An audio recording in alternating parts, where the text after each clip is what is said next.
Hello everyone, my name is Kurt Kim and I am the leader of Trinity Central Division. Today, I would like to bring the introduction of our match against Phantom Commando. Now, we have participated in multiple matches in the past against numerous alliances with different leaders and different styles of battle. However, each time, or at least a good majority of it, we lost, simply because we were inexperienced and we weren't really ready for what was to come.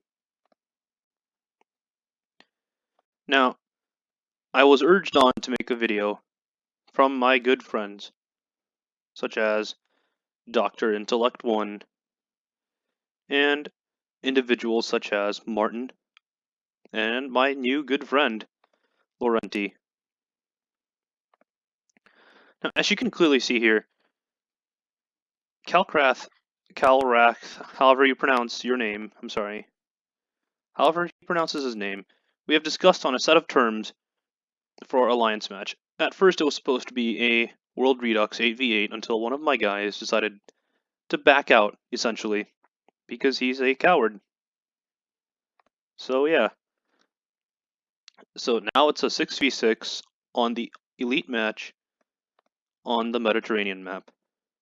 Now, the chances of my alliance victory is quite slim, given the track record that Phantom Commando holds, and given the track record that my alliance holds, such as being ranked bottom, just one above Division E Special Bios. So, now one might be thinking, and I'm fairly sure that other alliance leaders such as Chris, Opulon, Rana, Sutterfield, I bet they're all throwing bets of how Phantom Commando is going to crush us. And you know what? I'm kind of inclined to believe them.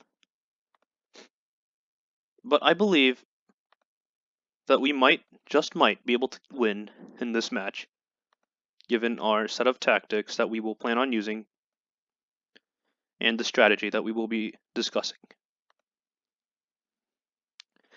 Now, I will show you an example of a roleplay match, but despite it being a roleplay match, unlike other public games, I will show you an example simply because it allowed me to create a diverse situation that isn't found anywhere else in other games.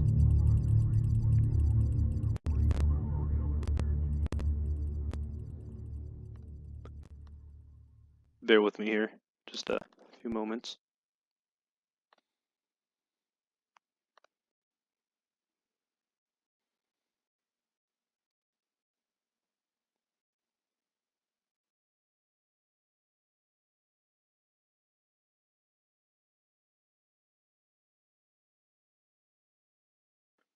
Okay, so as we see here, I am currently role-playing, or playing as Germany. No surprise there, right, given my name, you German World War II fellows. But one thing I would like to point out is the diversity of units that which you could probably see here. Units such as towed artillery, SAM launchers, tanks. Not the usual that you would see, such as motorized infantry and combat recon vehicles in most public games. Now, I learned long ago that spamming motorized infantry along with combat recon vehicles is not a good idea. And neither was assuming that the opponents also had economic drawbacks as I did, and assuming that they would have similar troops as well. It was not a good idea. They had used a mixture of officers, such as SAM launchers, rocket launchers,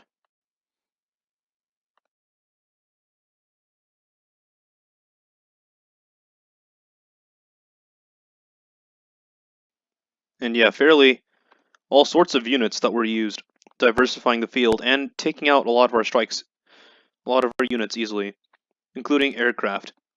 And while I seem to struggle on resources, I realize that it was because we have spent too much on building buildings and cities. Now, if we do the math right, usually 1 day of mobilization. Usually you can usually mobilize 1 unit at a time per city, depending on if you have recruiting offices or not, among others. But usually in that assumption. Now, if the game day is set at 7, if day 7 is where the war begins and with a 6-day peace, then in theory, each city should be able to make 7 units. Thus, if you have 7 cities, you have 49 units.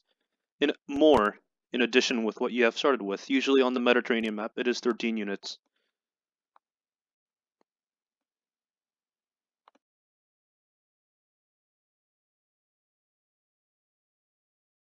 Now, I will show you a different public game. One where many of newer players will seem familiar with.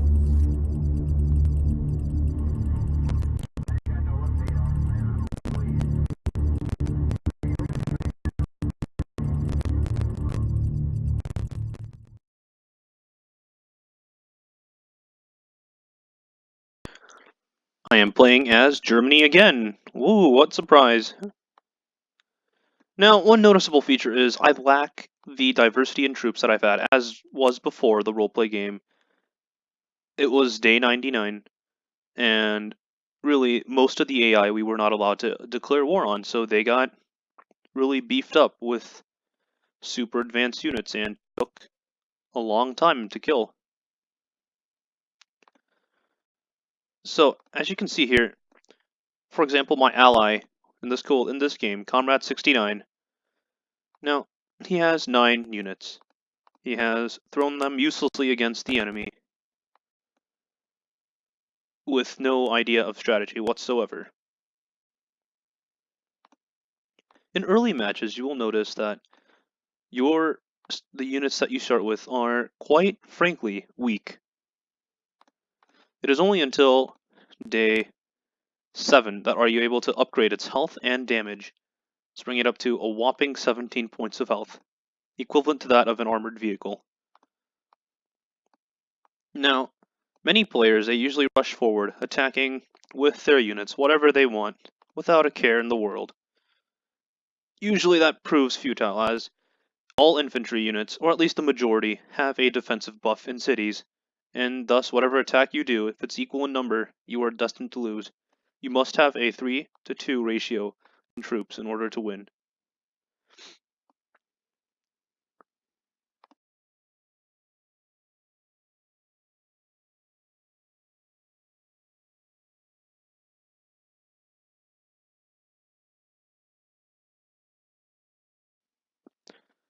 Now, Calcrath, however you pronounce it, I'm gonna call you Calcrath. Now he delivered some pretty harsh terms in the match, such as UAVs on. He wanted I suppose, and Hancock. I suppose they wanted more I should say, flexibility in nation selection. They wanted us to agree to that, which I did not allow. I believe that by throwing my guys into the deep end, it really tests their strength, and that at least to a lesser extent everyone is on equal footing. So if I can find it, I will try to find the strategy that I have used against Zarna Brigana many long time ago. Let's see here. Amongst all this, please bear with me, guys. Just give me a second. Yeah, just ignore that.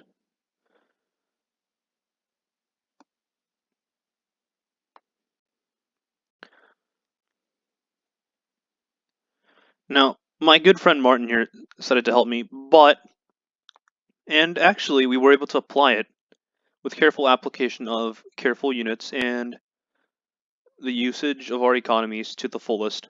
However, not all of my members were online. 2 of them went inactive during the critical moments of the war.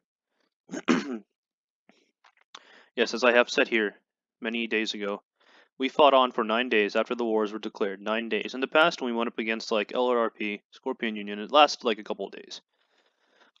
I view it as a significant improvement in terms of our performance, and I view that we could give Phantom Commando a hell of a fight.